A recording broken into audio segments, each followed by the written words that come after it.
محبت کے دعوے کے اندر وہ سرشار رہتا ہے، جھومتا رہتا ہے، پڑھتا رہتا ہے، سنتا رہتا ہے اور دعوے کرتا رہتا ہے۔ لیکن اگر کوئی پوچھے کہ تو اللہ کے نبی صلی اللہ علیہ وسلم سے محبت کرتا ہے، لا اس محبت کی نشانی بیان کر، تو انسان کا سر جھک جاتا ہے، کیونکہ ہماری زندگیوں کے اندر عمل میں کمی ہے، اور وہ عمل جو اللہ کے نبی صلی اللہ علیہ وسلم جس کے لیے تڑپتے تھے، روتے تھے، گڑ گڑاتے تھے، نمازیں پڑھتے تھے، تہجد پڑھتے تھے، سجدے کرتے تھے، بازاروں میں پھرتے تھے، پہاڑوں پر پھرتے تھے، بنگلیوں میں رہتے تھے، اندھیروں میں رہتے تھے اور تڑپتے رہتے تھے، اللہ اے اللہ میری امت، اے اللہ میری امت، اے اللہ میری امت۔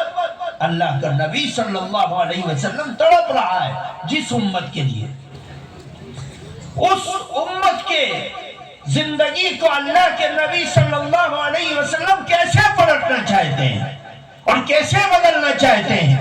یہ ایک ایسا پیغام اور میسیج ہے جو قرآن اس پیغام سے بھرا پڑا ہے۔ اللہ نے قرآن کو اتارا نبی کے اوپر، قرآن کی آیتیں اتاری نبی کے اوپر، اور نبی کو حکم دیا کہ اے پیغمبر ہماری اس کتاب کو جو کر دو، نہ کمی کروں گا نہ زیادتی کروں گا، جو کر دو اپنی امت تک پہنچا دو۔ اللہ کے نبی صلی اللہ علیہ وسلم اس قرآن کو لے کر ہم جیسے لوگوں کے درمیان میں آئے جو گمراہ تھے، گناہگار تھے، اللہ سے رشتے کو توڑنے والے تھے، توحید سے رشتے کو توڑنے والے تھے۔ ان کے درمیان میں آ کر اللہ کے نبی صلی اللہ علیہ وسلم نے اللہ کی محبت کے رس کو کھولا اور بتلایا کہ خدا کی محبت یہ ہے، اللہ کی محبت یہ ہے، نبی کی محبت یہ ہے، قرآن کی محبت یہ ہے، کلمے کی محبت یہ ہے۔ آؤ اس محبت پر اپنی زندگی کو نچھاور کرو یہاں تک کہ تمہیں موت آ جائے اور اس موت کو اللہ کے نام پر تم قربان کر دو۔ نبی پاک صلی اللہ علیہ وسلم اس رس کو گھولنے میں کتنی مشقتیں اٹھا رہے، کتنی تکلیفیں اٹھا رہے۔ حدیث پاک میں آتا ہے کہ اللہ کے نبی صلی اللہ علیہ وسلم کے پاس ایک نوجوان آیا اور اس نوجوان نے آ کر کہا یا رسول اللہ آپ کا دین سچا ہے جھوٹا؟ اللہ کے نبی صلی اللہ علیہ وسلم نے فرمایا سچا ہے۔ یا رسول اللہ اسلام سچا ہے جھوٹا؟ اسلام سچا ہے۔ قرآن سچا ہے جھوٹا؟ قرآن سچا ہے۔ کلمہ سچا ہے جھوٹا؟ کلمہ سچا ہے۔ اللہ کے نبی صلی اللہ علیہ وسلم سے وہ پوچھ رہا ہے، فوراً اس نوجوان نے کہا یا رسول اللہ جب دین سچا ہے، آپ سچے ہیں، قرآن سچا ہے، کلمہ سچا ہے، اللہ سچا ہے، تو اس سچائی کو چھپانے کے لیے بند کمروں میں، گلیوں میں، اندھیروں میں، پہاڑوں میں، دروں میں، گفاؤں میں اس دین کو کیوں چھپایا جا رہا ہے؟ کھل کر اعلان کیا جائے کہ یا تو کلمے کو قبول کرو یا کلمے کے راستے کو چھوڑ دو۔ اگر کوئی راستہ چھوڑتا ہے یہ کلمہ راستہ بنائے گا، اگر کوئی راستہ روکتا ہے تو ہم اس سے لڑ کر اس کلمے کے پیغام کو بلند کریں گے۔ لوگوں نے دیکھا کہ نوجوان اتنا جذباتی، اللہ کے نبی صلی اللہ علیہ وسلم نے فرمایا کہ اے نوجوان ابھی وقت نہیں آیا، ابھی ہم قوت میں نہیں ہیں، کمزور ہیں، لوگ ظلم کریں گے، ہمارے راستے کو روکیں گے، ہمارے پیغام کو نقصان پہنچائیں گے، رک جاؤ ابھی وقت نہیں آیا، اللہ کے حکم کا انتظار کرو، جب اللہ کا حکم آئے گا پھر ببانگ دہل چوکوں پر چوراہوں پر نبی کا کلمہ گونجے گا۔ اللہ کے نبی صلی اللہ علیہ وسلم سے وہ نوجوان اصرار کر رہا ہے، اس نوجوان کو آج امت کہتی ہے ابو بکر صدیق، اتنا عظیم انسان۔ اللہ کے نبی خاموش ہو گئے، وہ اٹھے اور مکے کے بازاروں میں گئے، حرم شریف میں آئے، کعبۃ اللہ میں مجمع اکھٹا تھا کافروں کا، ان کو مخاطب کیا کہ اے لوگوں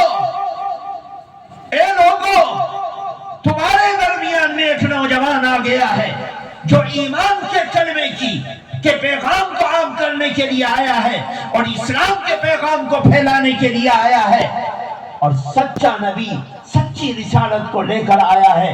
اے لوگوں، اس کی سچائی کا اعلان کر کے اس کے برحق اکیلے تنہا خدا پر ایمان لے آؤ۔ لوگ دشمنی پر اتر گئے اور اتنا مارا مار کر بے ہوش کر دیا۔ حدیث پاک میں آتا ہے کہ حضرت ابو بکر صدیق پر اتنا ظلم ہوا کہ عتبہ نے ان کے پیٹ کے اوپر چڑھ کر کودتا تھا، اور قریب تھا لوگوں کو یقین ہو گیا تھا کہ ابو بکر ختم ہو جائیں گے، مر جائیں گے۔ ان کی قوم کے لوگ ان کو اٹھا کر لے گئے، 3 تلووں والے جوتے ان کے منہ پر مارے، اور اتنا مارا کہ ان کی ناک اور چہرے کی کھال برابر ہو گئی ورم کی وجہ سے۔ اس ظلم کی وجہ سے ان کا ہوش ختم ہو گیا، بے ہوش ہو گئے۔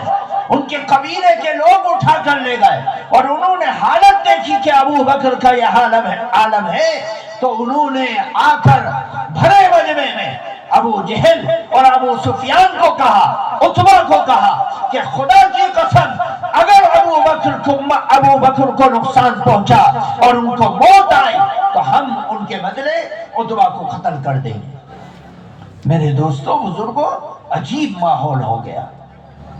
ایک مکے کا پڑھا لکھا نوجوان، سردار نوجوان، باکمال نوجوان، حسب و نسب کو جاننے والا نوجوان، معلومات کو رکھنے والا نوجوان، آج اسلام کے کلمے کی وجہ سے، نبی کے پیغام کی وجہ سے، قرآن کی وجہ سے، کلمے کی وجہ سے، سچے دین کی وجہ سے آج مارے کھا رہا ہے، جوتے کھا رہا ہے۔ اسلام کی دعوت کو عام کرنے میں سب سے پہلے خطبہ دینے والی ذات اسلام کی تاریخ کے اندر ابو بکر صدیق ہے۔ سبحان اللہ۔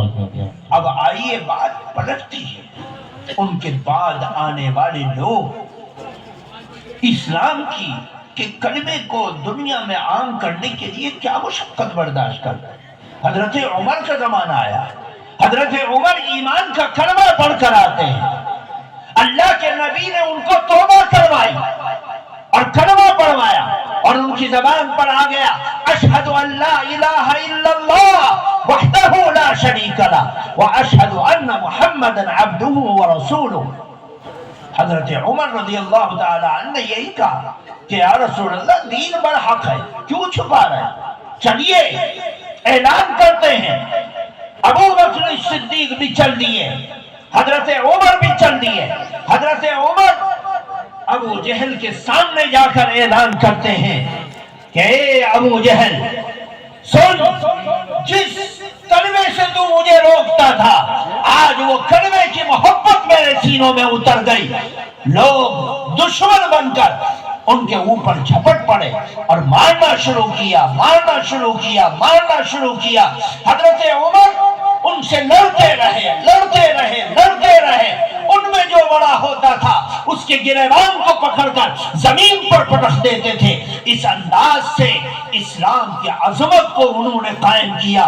پھر ماحول ایسا بن گیا کہ اب اسلام کے راستے میں کوئی ہوتا تھا تو اس کے اوپر کوئی ظلم نہیں ہوتا تھا، کیونکہ حضرت عمر نے اسلام کو قبول کر کے ایک قوت مسلمانوں کو پیش کر دی۔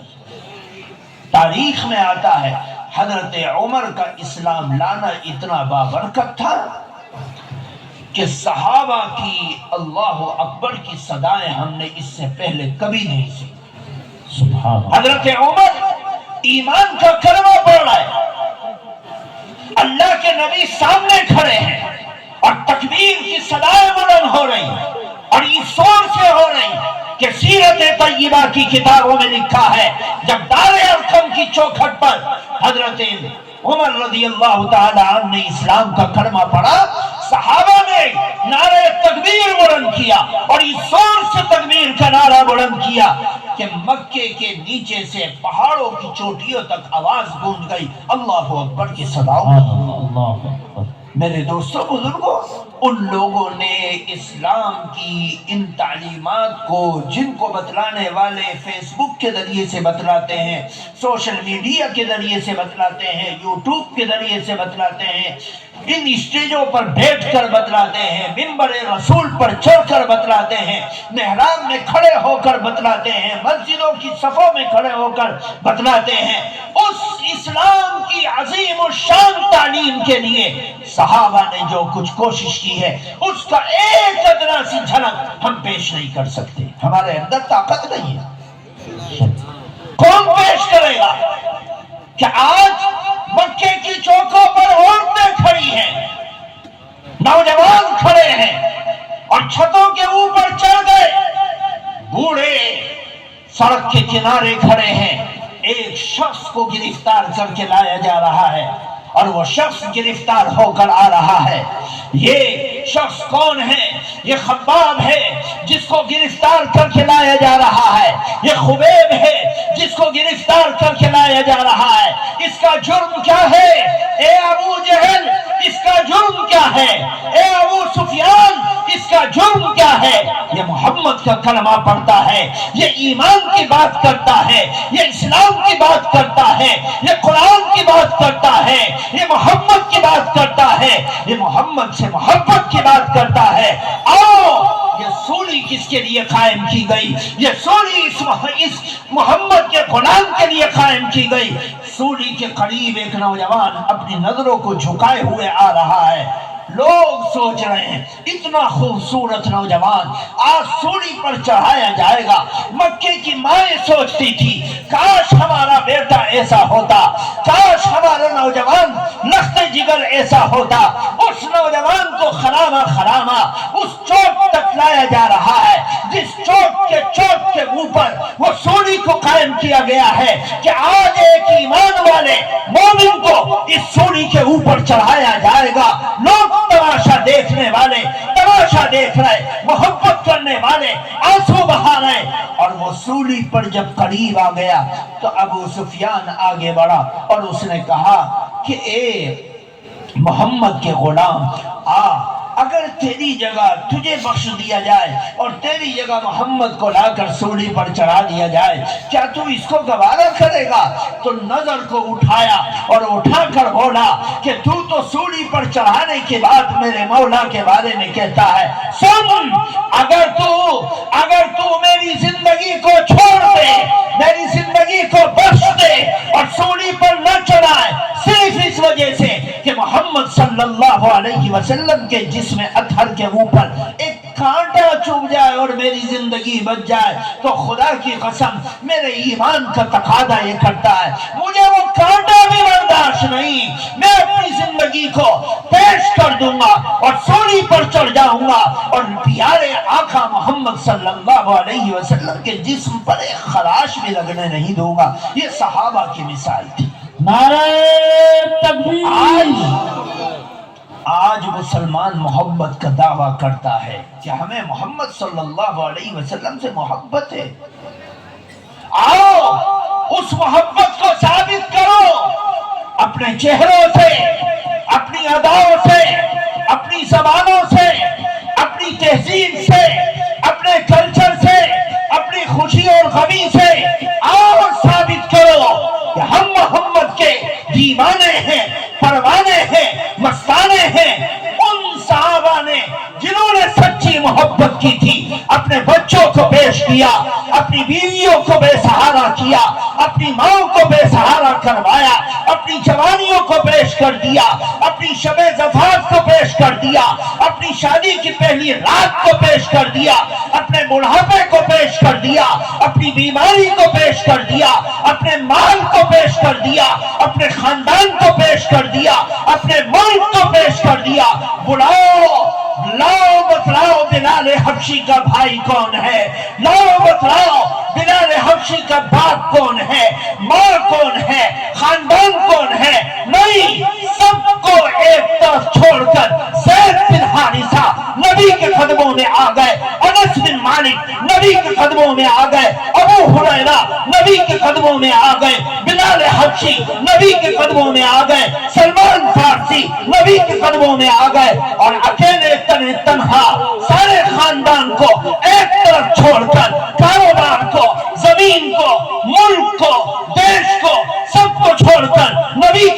قدموں میں آ کر قیامت تک کے لیے ثابت کر دیا کہ نبی کے ایک اشارے پر سب کچھ قربان ہے. ما منکم من احد حتی اکون احب الیہ من والدی وولدہ والناس اجمعین. ہمیں سچی محبت ہے کہ ہم نے ساری دنیا کی چیزوں کو نبی کے قدموں میں لا کر نچھاور کر دیا. سبحان اللہ. میرے دوستوں بزرگوں، اللہ کے نبی صلی اللہ علیہ وسلم سے محبت ایک بڑے سے بڑا نبی کے خلاف چلنے والا بھی دعویٰ کرتا ہے کہ مجھے نبی سے محبت ہے، لیکن اللہ کیا کہتا ہے کہ تجھے نبی سے محبت ہے. نبی کی اتباع سے اس کو ثابت کر. زبان کی جمع خوری نہیں چاہیے. تجھے نبی سے محبت ہے، تو صبح سے لے کر شام تک تسبیح پڑھ، نہیں، مسئلہ نہیں حل ہوگا. اگر تجھے نبی سے محبت ہے تو اس محبت کو نبی کی نمازوں سے، نبی کے ایمان سے، نبی کے روزوں سے، نبی کی زکوٰۃ سے، نبی کے حج سے، نبی کی سچائی سے، نبی کی امانت سے، نبی کی دیانت سے، نبی کی زندگی کے معاشرت سے، نبی کے معاملات سے، نبی کے لباس سے، نبی کے چہروں سے، نبی کے بالوں سے، نبی کے ہونٹوں سے، نبی کی نگاہوں سے، نبی کی گویائی سے، نبی کی سماعت سے، نبی کی بینائی سے، نبی کے ہاتھوں سے، نبی کے پیروں سے، نبی کی طہارت سے، نبی کی عبادت سے، نبی کے معاملات سے ثابت کر کے دکھلا کہ ہاں یہ نبی کا عاشق ہے اور نبی کا محبوب ہے، نبی کا سچا دیوانہ ہے، نبی کا پروانہ ہے. ایک قاصد آ رہا ہے، اس نے حنظلہ کا نام نہیں لیا، اس نے کسی کا نام نہیں لیا، بس نبی کا ایک پیغام سنایا. وہ چوک پر چیختا تھا اور بند کمرے میں حنظلہ اس کے پیغام کو سنتا تھا. سن کر کھڑا ہو گیا. شادی کی پہلی رات میں اپنی نئی دلہن کو کھڑا ہو گیا چھوڑ کر، اور میدان کارزار میں جا کر اپنے جسم کو کٹوا کر اعلان کر گیا کہ اے لوگوں، نبی کے ایک اشارے پر ہم اپنی زندگی کو پیش کر دیتے ہیں. یہ ہمارے نبی کے عاشق ہونے کی اور نبی کے محبوب ہونے کی نشانی اور علامت ہے. سبحان اللہ. میرے دوستوں بزرگوں، ہم کیسے عاشق ہیں؟ ہم کیسے عاشق ہیں کہ ہم سے یہ معمولی سی، کمزور سی، ناتواں سی، بے غیرت سی اس دنیا سے ہم توبہ نہیں کر سکے. یہ دنیا دھوکے میں ڈال لی، دنیا کی چیزیں دھوکے میں ڈال لی، یہ دنیا کی چمک دمک ہمیں نبی سے منہ پھیر کر جانے کے لیے مجبور کر رہی، اور یہ دنیا ہمیں اللہ کی بغاوت کے لیے کے اندر مبتلا کر رہی، نبی کی مخالفت میں مبتلا کر رہی. اور ہم کہتے ہیں کہ ہم اللہ کے عاشق ہیں، نبی کے عاشق ہیں، قرآن سے محبت کرتے ہیں، ایمان سے محبت کرتے ہیں، کلمے سے محبت کرتے ہیں. آؤ اس محبت کو ثابت کر کے تو دکھلاؤ، اپنی زندگی میں پیش کر کے تو دکھلاؤ. اے نوجوان، تجھ جیسا نوجوان تھا ایک، اس نبی کے قدموں میں رہتا تھا، نبی کی جھرمٹ میں پڑا رہتا تھا، نبی کی خدمت کرتا رہتا تھا. اس نوجوان کا نام ابو ہریرہ تھا، اس نوجوان کا نام انس بن مالک تھا، اس نوجوان کا نام بلال حبشی تھا، اس نوجوان کا نام علی بن ابی طالب تھا، اس نوجوان کا نام عثمان غنی تھا، اس نوجوان کا نام زبیر تھا، اس نوجوان کا نام طلحہ تھا، اس نوجوان کا نام زید بن حارث تھا، اس نوجوان اس سفید داڑھی کے بال جس کے چہرے سے نکل رہے تھے وہ اسامہ بن زید تھا، وہ اسامہ بن زید تھا. وہ لوگ تھے جنہوں نے اپنی زندگی کو، اپنی کڑیل جوانی کو، اپنے جوشیلے خون کو، اپنی جوشیلے آواز کو، اپنی جوشیلے جسم کو، اپنی جوشیلی خواہشات کو نبی کے قدموں میں لا کر رکھ دیا. اللہ نے ساری دنیا کی دھن دولت کو ان کے قدموں میں لا کر رکھ دیا. انہوں نے نبی کو کے سپرد اپنے آپ کو کر دیا. اللہ نے دنیا کو ان کے قدموں میں باندھی بنا کر رکھ دیا. سبحان اللہ. میرے دوستوں بزرگوں، اللہ کی طرف آؤ تو اللہ کیوں کہتا ہے وعد اللہ الذین آمنوا منکم وعملوا الصالحات، اللہ نے وعدہ کیا ہے تم میں سے ان لوگوں سے جو ایمان لائے اور اعمال صالحہ کیے، لَيَسْتَخْلِفَنَّهُمْ فِي الْأَرْضِ، کہ ہم زمین کا حاکم تمہیں بنا کر رکھ دیں گے۔ تم ایمان اور عمل صالح سے جڑو۔ جب تم اپنی خواہشات پر نبی کی سنت کو قتل کرو گے، اپنی چاہتوں پر نبی کے قرآن کو پھاڑ دو گے، اپنی چاہتوں پر نبی کی اذان کو دھتکار دو گے، اپنی چاہتوں پر امام کے مصلی کو دھتکار دو گے، اپنی چاہتوں پر قرآن کے صداؤں کو دھتکار دو گے، اپنی چاہتوں پر اللہ کے پیغام کو دھتکار دو گے، تو آؤ تم اللہ کے سچے دین کو اور نبی کی سچے عشق کو جب دھتکارو گے اور اس سے منہ پھیرو گے تو اللہ تمہاری طرف نہیں آئے گا۔ اللہ تو یہ کہتا ہے کہ تو میری طرف چل کر آ، میں دوڑ کر آؤں گا، تو دوڑ کر آ، میں لپک کر آؤں گا، اور تو لپک کر آئے گا تو پھر اللہ تیری توقع سے آگے اور تیری چاہتوں سے آگے اور تیرے وہم و گمان سے آگے اللہ تعالیٰ تیرے قریب آ جائے گا۔ اللہ تو اپنے بندے کی طرف کو دیکھتا ہے۔ میرے دوستو بزرگوں، خاص طور سے وہ نوجوان جن کے جسموں کے اندر جوشیلا خون ہے، یہ جوشیلا خون کاش اللہ کے نبی کے دین کے لیے خرچ ہو، کاش نبی کی زندگی کے لیے لگ جائے، کاش اللہ کے نبی کے اس کلمے کے لیے لگ جائے جس کلمے کی خاطر، جس نوجوان کی خاطر، جس انسان کی خاطر اللہ کے نبی نے ٹھوکریں کھائیں، مارے کھائیں۔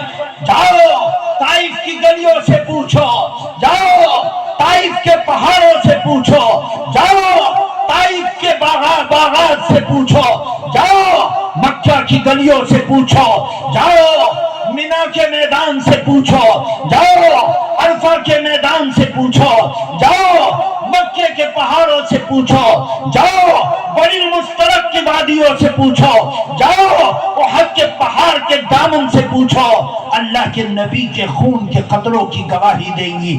آج تم اپنی جوانی میں نبی کا کلمہ پڑھ کے نبی کو بے غیرت بنانے کی کوشش کرتے ہو۔ تم سے بڑا ظالم کون ہوگا؟ تم کس چیز کی طرف لپک رہے ہو؟ کہاں جا رہے ہو؟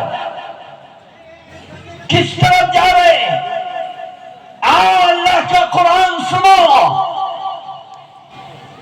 کہ تم کتنے ہی محفوظ قلعے کے اندر ہو۔ اینما تکونوا یدرککم الموت ولو کنتم فی بروج مشیدہ، جہاں پر بھی ہو اللہ کا موت کا فرشتہ تمہاری گردن پر ہاتھ رکھ کر، سینے پر چڑھ کر، جسم پر چڑھ کر، رگو ریشوں سے کھینچ کر تمہاری خواہشات کو نکال کر باہر رکھ دے گا کہ اب اللہ کی عدالت میں جانے کا وقت آ گیا۔ نہ ماں ہوگی، نہ باپ ہوگا، نہ خاندان ہوگا، نہ پریوار ہوگا، نہ اولاد ہوگی، نہ بھائی، سب ختم۔ کہاں گئے؟ آدمی دائیں دیکھے گا، بائیں دیکھے گا، کوئی نہیں ملے گا۔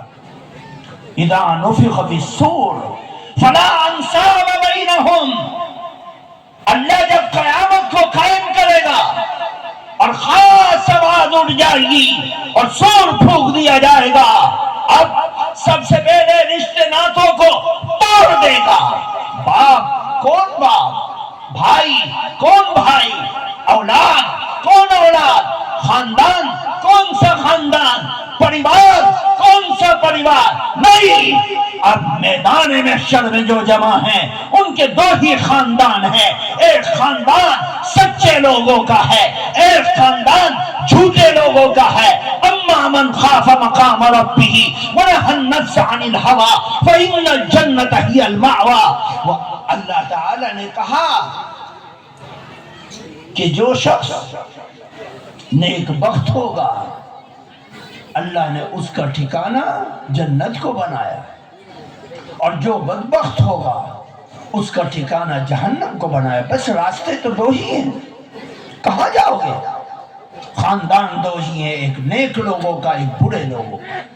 برے لوگوں کا ٹھکانہ جہنم، اور اچھے لوگوں کا ٹھکانہ، سچے لوگوں کا ٹھکانہ، ایماندار لوگوں کا ٹھکانہ وہ جنت ہے، جس جنت کو اللہ تعالیٰ نے مومن مومنات کے لیے بنایا، ایمان والوں کے لیے بنایا، کلمے والوں کے لیے بنایا، قرآن والوں کے لیے بنایا، نبی والوں کے لیے بنایا۔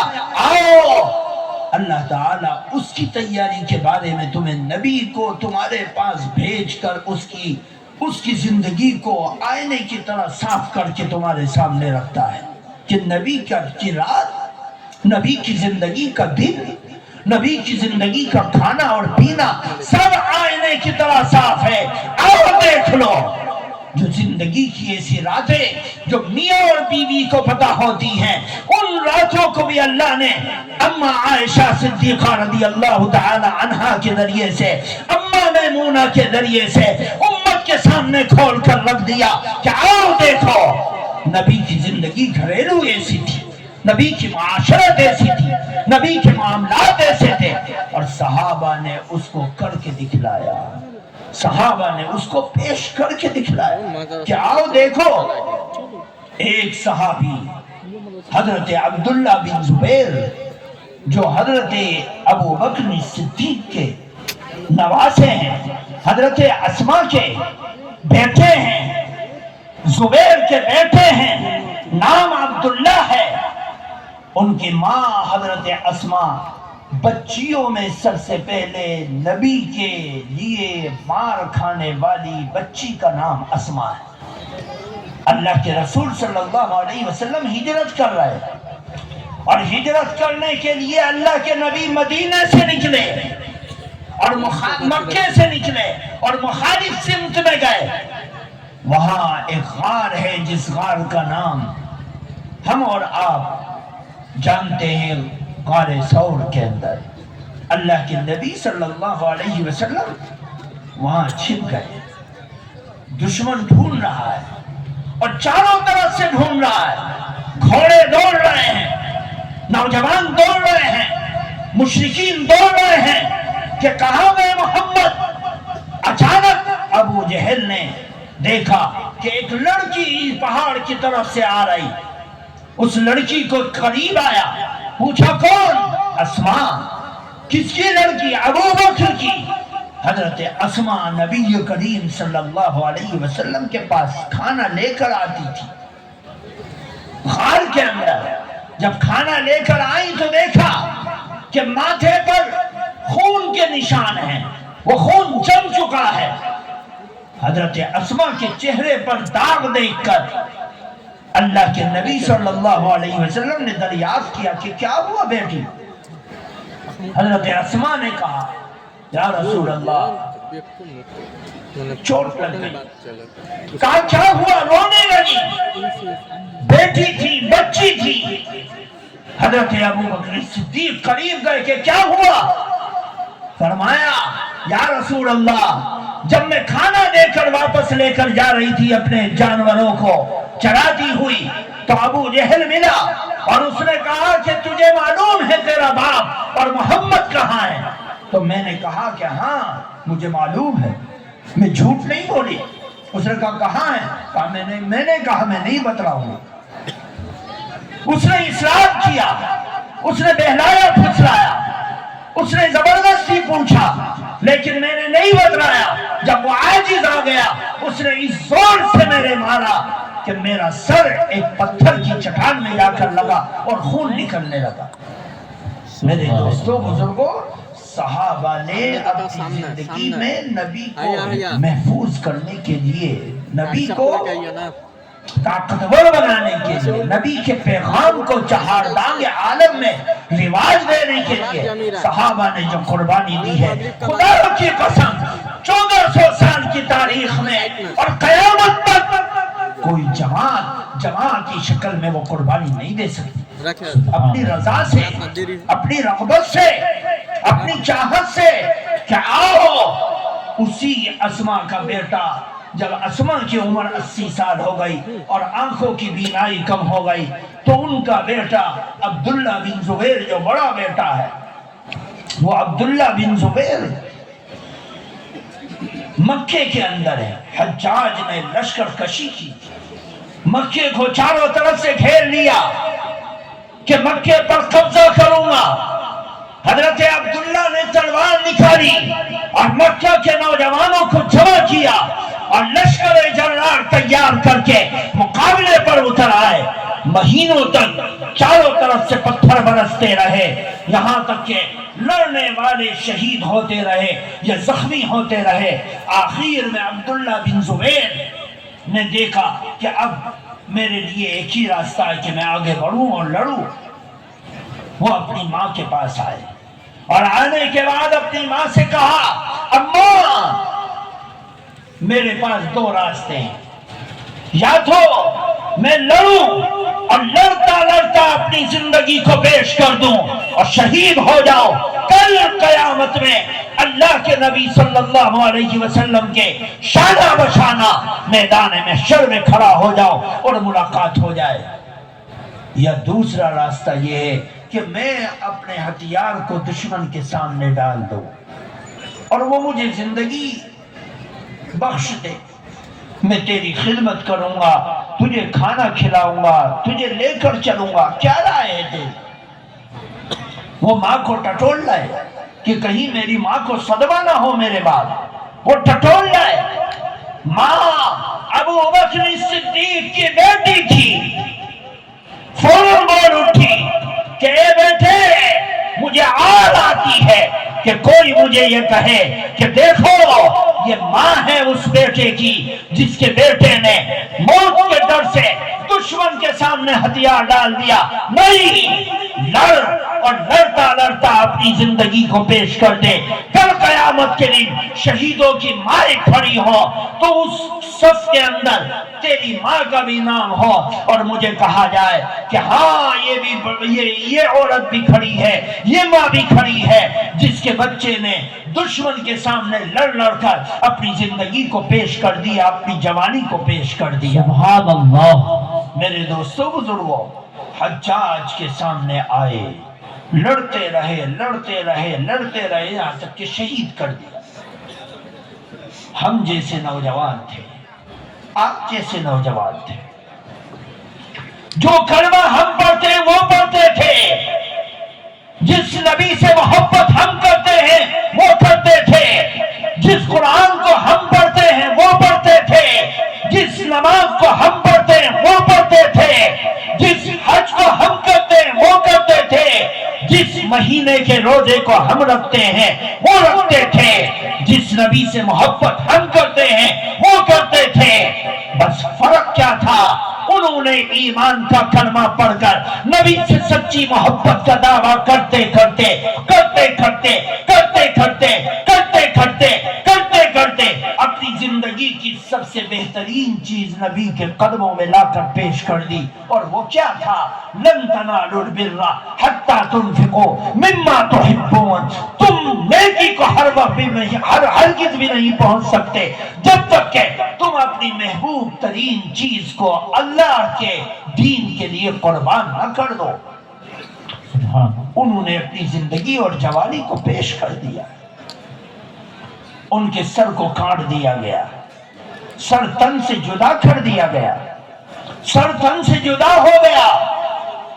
حجاج نے کہا لاؤ اس کا سر، اور ان کے سر کو لایا گیا. حجاج نے اپنے خیمے کی سب سے اونچی ایسی بلی اور اس بلی کے اوپر لکڑی کے اوپر لٹکا دیا.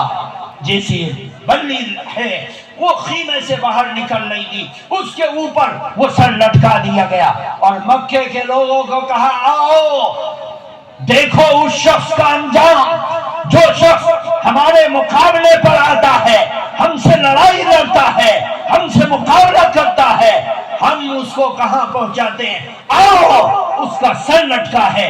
مکے کے نوجوان آ رہے، عورتیں آ رہی، بچے آ رہے، بوڑھے آ رہے، کالے آ رہے، گورے آ رہے، امیر آ رہے، غریب آ رہے، اور دیکھ رہے کہ عبداللہ بن زبیر جو ہمارے درمیان تھے ان کا سر کاٹا جا چکا ہے اور وہ لٹکے ہیں اس کے خیمے کے اوپر، ایک بلی کے اندر ان کا سر لٹکا ہے۔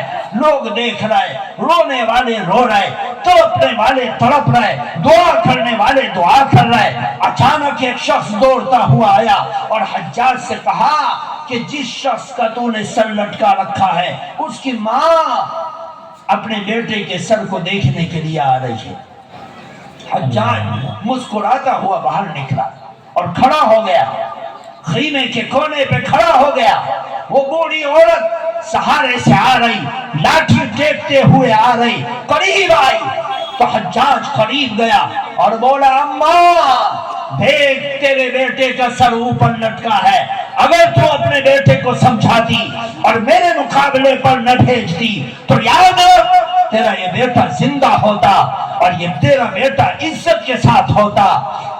اس ماں کے اوپر قربان جاؤ اس کے جذبات کو دیکھ کر، اس کی عظمت کو دیکھ کر۔ ابو بکر کی اولاد کو ایسا ہونا چاہیے تھا، نبی کی سالی کو ایسا ہونا چاہیے تھا، نبی کے گھرانے کو ایسا ہونا چاہیے تھا۔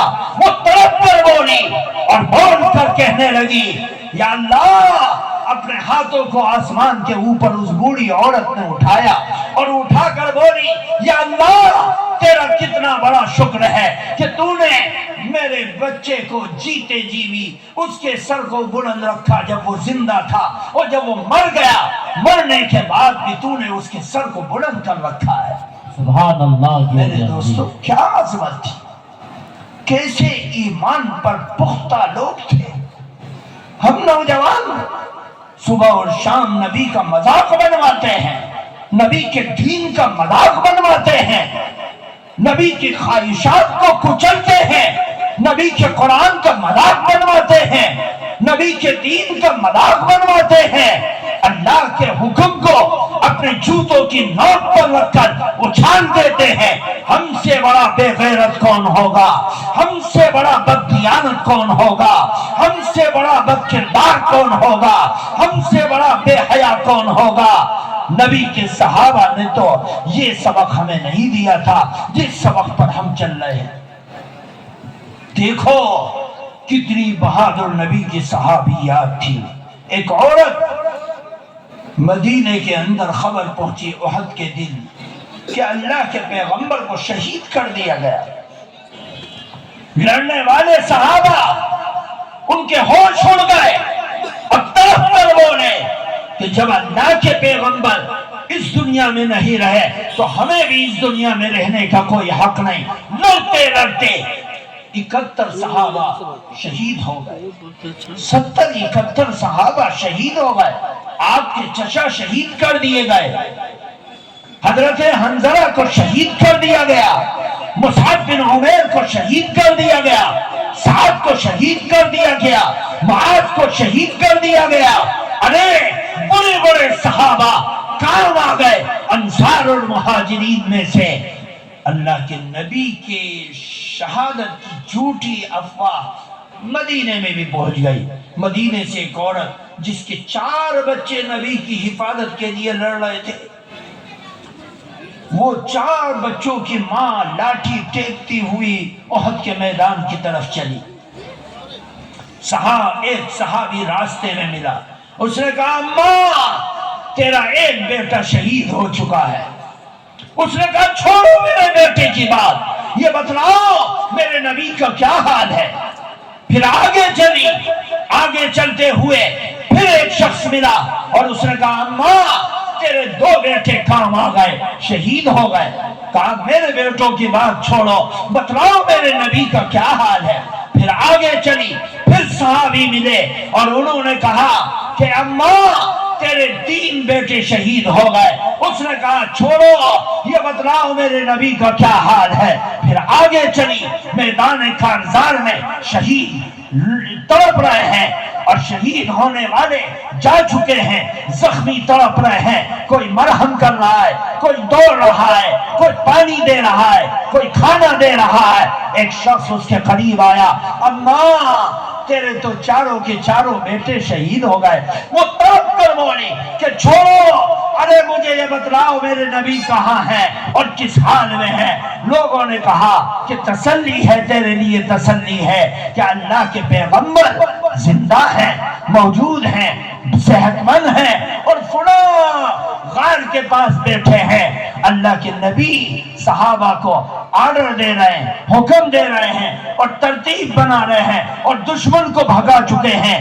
اللہ کے نبی صلی اللہ علیہ وسلم کے ہاتھوں پر ایمان کا کلمہ پڑھنے والے، خدا کی قسم انہوں نے نہ اپنے بچوں کو دیکھا، نہ ماں کو دیکھا، نہ باپ کو دیکھا، نہ خاندان کو دیکھا، کسی کو نہیں دیکھا۔ مہاجرین سب کو چھوڑ چھاڑ کر اللہ کے نبی کے اشارے پر آ گئے۔